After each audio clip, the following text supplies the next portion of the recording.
कभी ऐसा महसूस हुआ है कि पूरी जान लगाकर गाड़ी चला रहे हैं लेकिन हैंड ब्रेक लगा हुआ है?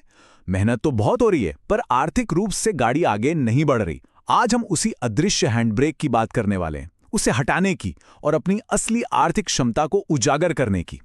तो एक बात साफ कर दें, ये कोई आम एजुकेशन या एंटरटेनमेंट वीडियो नहीं है। ये सिर्फ आपके लिए है और आपको इसके साथ साथ सोचना होगा। ये कोई पैसिव जानकारी नहीं है, ये एक मेंटल ब्लूप्रिंट है।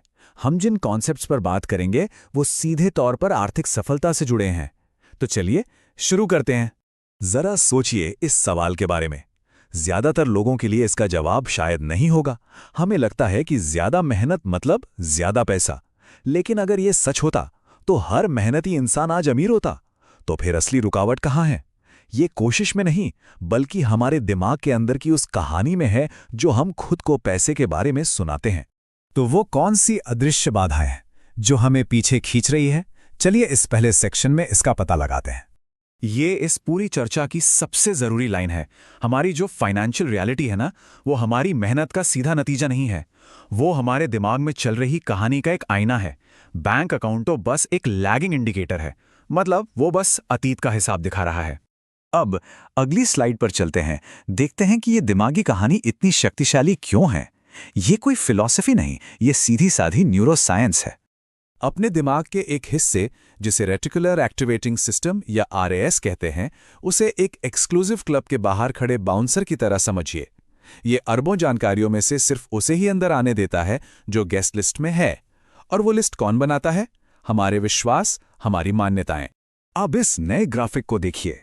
अगर दिमाग की सेटिंग कमी पर है, मतलब ये विश्वास है कि पैसा कमाना मुश्किल है, तो हमारा आरएएस सचमुच उन मौकों को अनदेखा कर देगा जो ठीक सामने खड़े हैं, क्योंकि वो हमारे विश्वास से मेल नहीं खाते। और अगर सेटिंग प्रचुरता पर है, तो वही दिमाग हर जगह मौके देखने लगता है।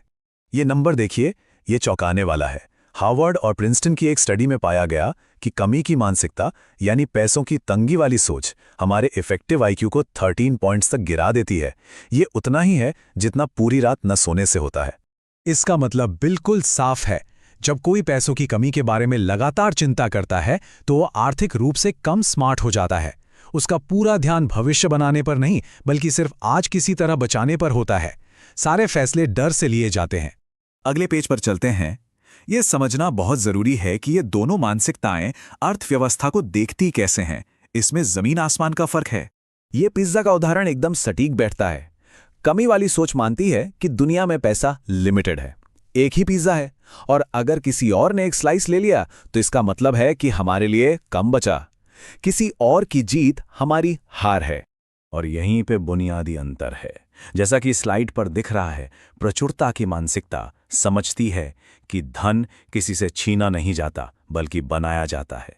जब कोई सर्विस या प्रोडक्ट दे के वैल्यू क्रिएट करता है, तो वो सबके लिए पाई को बड़ा कर रहा है, किसी की स्लाइस छोटी नहीं कर रहा। ठीक है, तो अब तक हमने समस्या को अच्छी तरह समझ लिया है।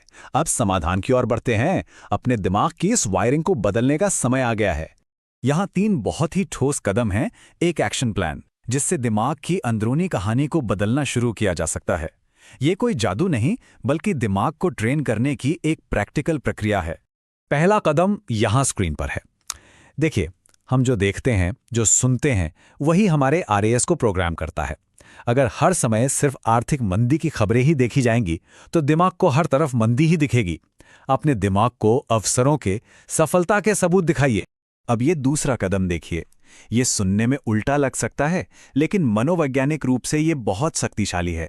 जब तंगी में भी कोई थोड़ा सा दान देता है, तो वो अपने दिमाग में कमी और डर के चक्र को तोड़ देता है। वो ये ऐलान करता है कि वो सिर्फ एक रिसीवर नहीं, बल्कि एक सोर्स है। ये तीसरा कदम एक छोटा सा बदलाव है जो सब कुछ बदल सकता है। सवाल क्या पूछा जा रहा है? कमी की मानसिकता हमेशा पूछती है, इसकी कीमत कितनी है? जबकि प्रचुरता की मानसिकता पूछती है, इस पर रिटर्न ऑन इन्वेस्टमेंट क्या है? चाहे वो पैसे का निवेश हो, समय का या ऊर्जा का। तो इन सब बातों का असली मतलब क्या है? इसका मतलब ये है कि अपनी आर्थिक हकीकत को फिर से लिखा जा सकता है। ये पत्थर की लकीर नहीं है। इस बात को याद रखना है, बैंक में जो पैसा है वो सिर्फ नतीजा है, वो फल है। असली काम मानसिकता पर, यानी जड़ों पर करना होगा। जड़ें बदलेंगी तो फल अपने आप बदल जाएंगे। पैसे कमाने को किसी से कुछ लेने के रूप में देखना बंद करना होगा। इसे समस्याओं को सुलझाने के नजरिए से देखना होगा। हर सफल बिजनेस, हर सफल इंसान किसी न किसी समस्या का समाधान कर रहा है। तो अंत में सवाल ये नहीं है कि पैसा कहाँ है, असली सवाल ये है कि समस्या कहाँ है जिसे हल किया जा सकता है। उस समस्या को ढूंढना है, उसका समाधान करना है और धन अपने आप आएगा। अब सोचने की बारी आपकी है।